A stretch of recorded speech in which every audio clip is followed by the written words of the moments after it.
Kemilau cahaya bergelayut menembus bilik bambu kegundahan.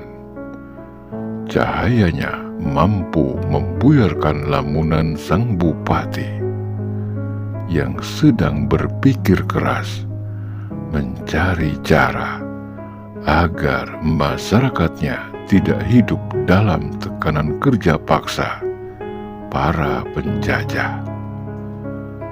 Hatinya remuk redam menyaksikan masyarakatnya menjadi budak-budak penjajah, terpisah jauh dari keluarga tanpa daya, rapuh terbelenggu rindu waktu, harapan tak bertepi.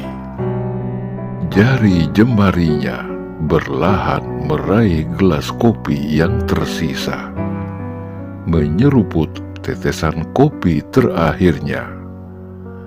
Tatapannya kosong, menembus batas waktu di tiap jengkal peristiwanya. Membayangkan, merasakan, peluh keringat siksa derita mengalir deras.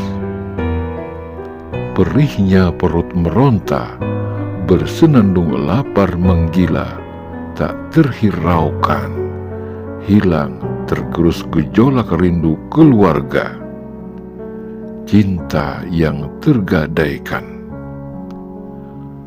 Untaian doa penuh harap terus dipanjatkan, berharap sang kekasih tiba di tengah kerinduan. Namun tak pernah terjadi hingga ajal menjemput. Semesta pun tak mampu berkata, bisu dalam diam. Tersadar, sekaranglah waktunya bergerak, membelah gunung batu kekuasaan demi rakyat tercinta.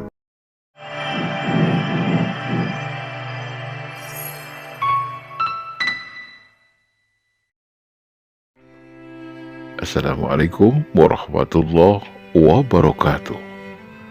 Sahabat Akarimba dimanapun Anda berada, baik yang nyata maupun yang gaib, wilayah Galuh yang sekarang kita kenal dengan nama Kota Ciamis memiliki perjalanan sejarah yang sangat panjang.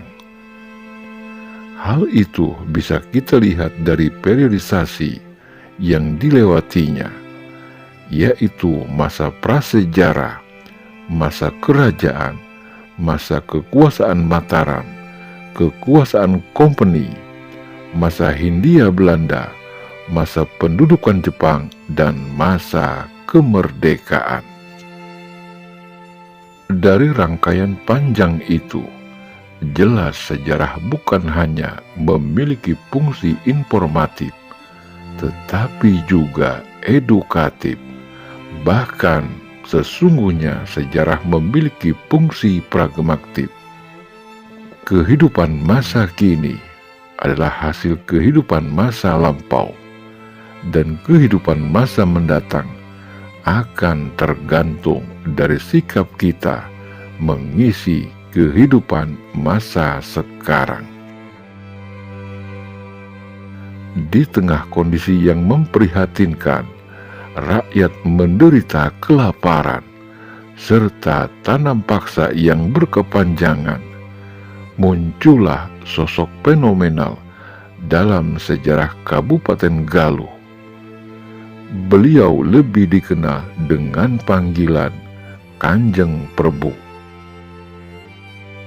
Sikapnya yang bijaksana, cerdas, dan memiliki pemahaman keislaman yang kuat, serta dedikasi yang ia berikan kepada masyarakat Galuh, tidak hanya membuat kagum masyarakatnya, tetapi pemerintah Belanda pun mengaguminya. Dialah sosok legendaris Raden Adipati Kusuma Diningrat, yang merupakan seorang anak dari Bupati Galuh yang kedua, Raden Adipati Kusuma, dan ibunya bernama Raden Ayu Gilang Kencana. Di bawah kepemimpinannya, Galuh mengalami perkembangan yang relatif signifikan. Dikisahkan sejak diterapkannya sistem politik etis pada tahun 1677 melalui perekonomian diberlakukanlah tanam paksa. Tatar Priangan terkena program kultur stilsil, penanaman komoditi kopi, di mana komoditi ini dikembangkan. Selain kopi, juga diwajibkan menanam nila. Kala itu, kelaparan melanda masyarakat dan harus pergi meninggalkan keluarganya untuk kerja paksa. Kisah sedih para pekerja tanam paksa terabadikan dalam lagu Dengkleng Dengdek. Menjawab tantangan ini, Kanjeng Prabu melakukan pembangunan beberapa saluran air dan bendungan, membangun lahan persawahan baru dan kebun kelapa di berbagai tempat. Bahkan untuk sosialisasi kelapa, setiap pengantin laki-laki pada saat seserahan diwajibkan membawa tunas kelapa untuk ditanam di halaman rumah, di mana mereka mengawali bahtera rumah tangga. Rupanya dalam waktu tak terlalu lama, Galuh tersohor menjadi gudang kelapa paling makmur di Priangan Timur. Banyak pabrik minyak kelapa didirikan dan berhasil mengangkat perekonomian dan kesejahteraan masyarakatnya.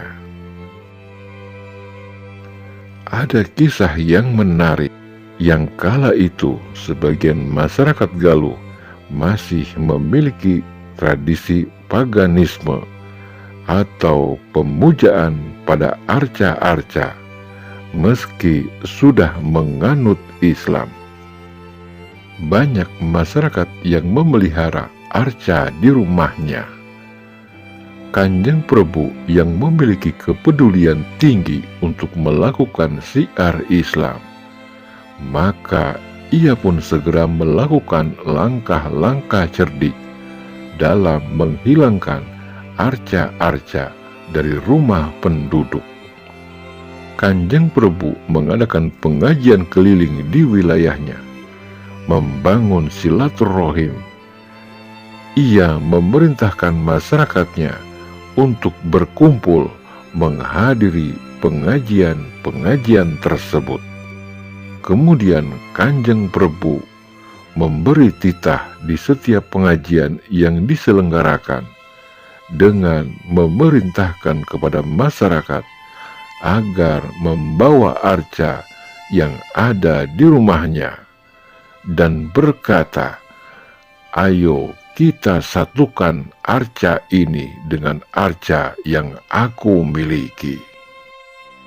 Di sana ia tidak menghujat, tidak mengharamkan, apalagi mengkafirkan, melainkan dengan merangkulnya dengan bahasa yang santun.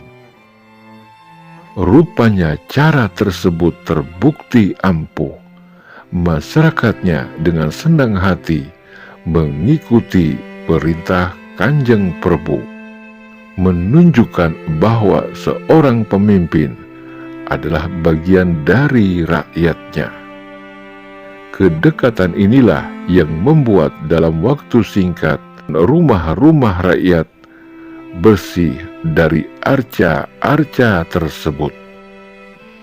Kisah tersebut menjelaskan bahwa adanya arca di sekitar area situs Jambansari berkat usahanya dalam siar agama.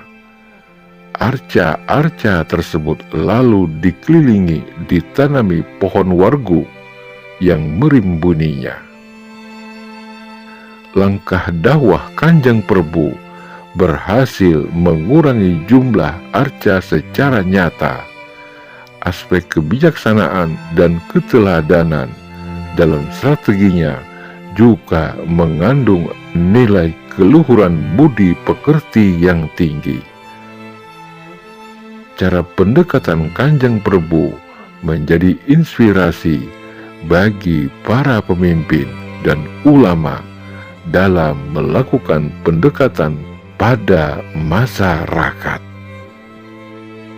Inilah yang disebut ihsan, aplikasi dari perwujudan atas iman dan Islam, proses pengabdian diri secara penuh kepada Allah dengan sebaik-baiknya atas dasar hati yang ikhlas lahir dan batin. Demikian butiran kisah episode Alam Semesta, perpustakaan yang terhampar luas untuk kita pahami. Hikmat Tuhan menciptakan dunia agar segala sesuatu yang ada di dalam pengetahuannya menjadi tersingkap. Mohon maaf lahir dan batin bila ada kesalahan dalam ucapan, dan terima kasih sudah menyaksikan tayangan ini.